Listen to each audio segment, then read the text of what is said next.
The government says North Korea wants to again discuss its nuclear program after heightening regional tensions, but that pattern of behavior is not working this time.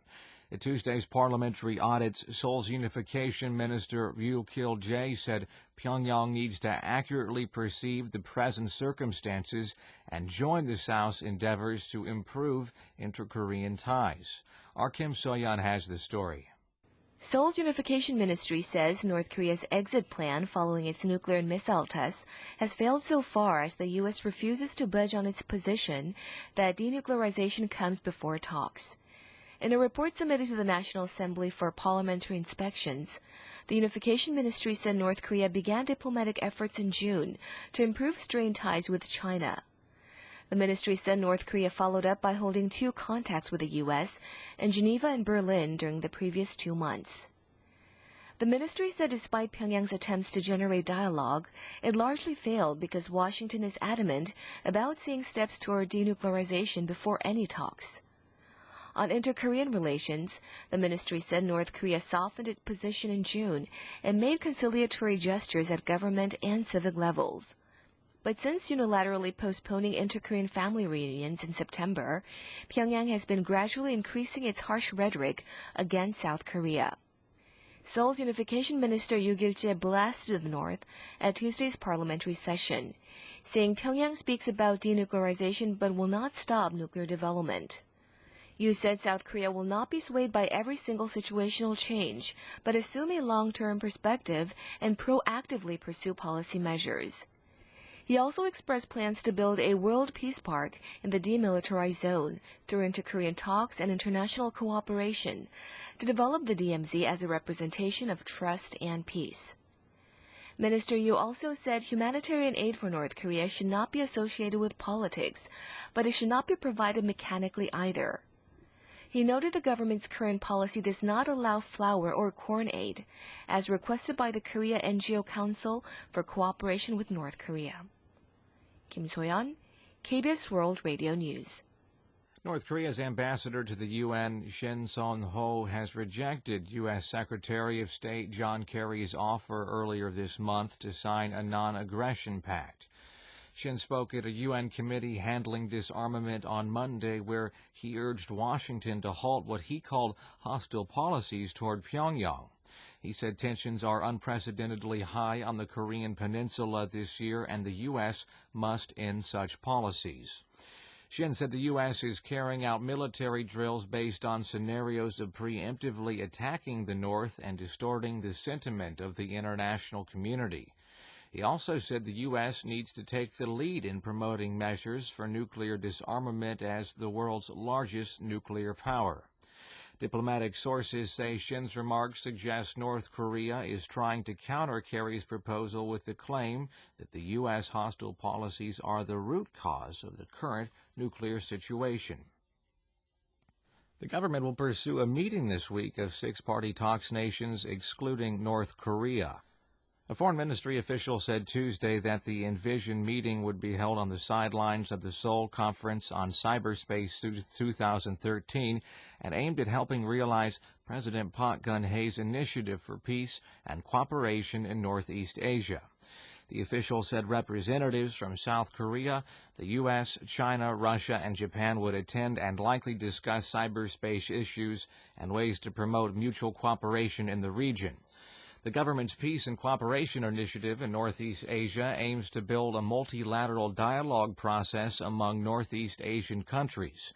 Through the process, the countries would establish trust and jointly tackle challenges, first starting with softer issues such as the environment, disaster relief, and nuclear energy safety. The Seoul Conference on Cyberspace 2013 will run from Thursday to Friday at the Seoul COEX Convention Center.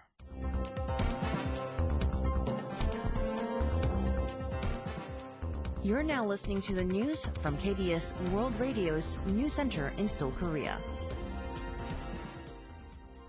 The National Assembly's 12 standing committees are grilling government officials Tuesday on the second day of parliamentary inspections. The Legislation and Judiciary Committee is inspecting the Board of Audit and Inspection of the sudden resignation of its former chief, Yong Kun. The The committee is also inquiring about the board's audit of the previous administration's 4 major rivers project. At the Science, ICT, Future Planning, Broadcasting, and Communications Committee, rifle camp legislators are wrangling over the standard applied by the Korea Communications Commission to select comprehensive programming TV channels. At the National Policy Committee, lawmakers are grilling business people on allegations conglomerates engage in unfair intragroup business practices. Parliamentary inspections are also being carried out on the Unification Ministry, Ministry of Oceans and Fisheries, the Military Manpower Administration, and the National Police Agency. Prosecutors are raiding divisions of Dongyong Group over allegations the conglomerate issued and sold corporate bonds in the face of bankruptcy. The raids are being carried out at Dongyong Securities, Dongyong Incorporated, and the homes of Dongyong Group Chairman Hyun Jae-hyun and Dongyong Securities President Chung Jin-sok.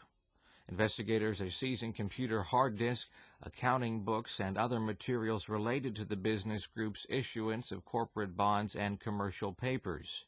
Chairman Hyun is suspected of covering up the poor financial conditions of his company when selling corporate bonds and commercial papers between July and September this year. Dongyong Financial is known to have provided 1.5 trillion won in loans to other struggling affiliates. Prosecutors plan to investigate if Hyun and other executives ordered illegal fund transactions among affiliates and if the issuance of corporate bills constitutes fraud. Prosecutors will also investigate how business group managers quickly sold off their Dongyong shares shortly before the company filed for court receivership. The civilian group Citizens Coalition for Economic Justice and the Labor Union of Dongyong Securities sued the group chairman and other managerial executives for breach of trust.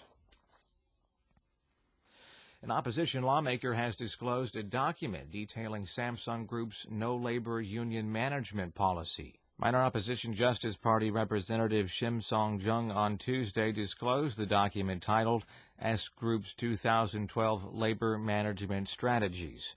The 151-page document describes Samsung's policies to collect evidence of employees' irregularities to use against employees who establish a union.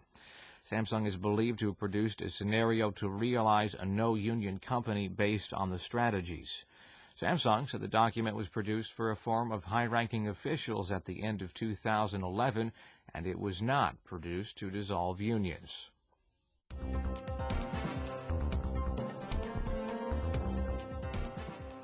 You're now listening to the news from KBS World Radio's News Center in Seoul, Korea.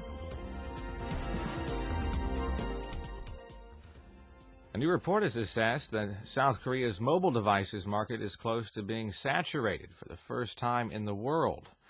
According to the report issued by U.S. market researcher Flurry Analytics, the number of installed base of connected devices grew by 81% between August of 2012 and August 2013 globally, whereas growth for South Korea during the same time was only 17%. The report said the fact the South Korean connected device market is saturated or very close to being saturated makes it an interesting test case for projecting the future of the connected device markets in other countries. South Korean pitcher Ryu Hyun-jin of the Los Angeles Dodgers threw 7 shutout innings to lead his team to a 3-0 victory in the National League Championship Series on Monday local time. In Game 3 of the series against St. Louis at Dodger Stadium, Ryu gave up only 3 hits and struck out 4 batters. He left the mound with his team up 2-0. With the victory, Ryu's become the first South Korean pitcher to secure a win in the U.S. Championship Series. South Korean pitchers Park Chun-ho and Kim Byung-hyun had both played in postseason games as Ryu, but Ryu is the first to secure a win. The series is now 2-1 with St. Louis leading. The first snow of the year fell at Mount Sorak on Tuesday. The Gangwon Regional Meteorological Administration says snow mixed with rain has been falling at the mountain's Jungcheong Peak since 11:30 a.m. The first snow at Mount Sorak comes 15 days earlier than last year. The weather agency predicts the central and northern mountainous regions of Gangwon Province will see 1 to 3 centimeters of snow overnight. South Korean shares have hit an 18-month high over a positive outlook on government debt ceiling talks in the U.S. Congress. The benchmark Korea Composite Stock Price Index on Monday grew 20.69 points, or 1.02%, closing at 2,040.96, the highest since April last year. Foreigners net bought nearly 316 billion won worth of Korean shares, extending their buying streak for the 33rd consecutive session. It's 1 day short of the longest buying streak by foreigners of 34 days, a record set in 1998. Tech-heavy Kosdaq also went up 1.46 points, or 0.27%, closing at 533.12. The local currency gained 4.7 won against the U.S. dollar, meanwhile, closing at 1,066.8 won.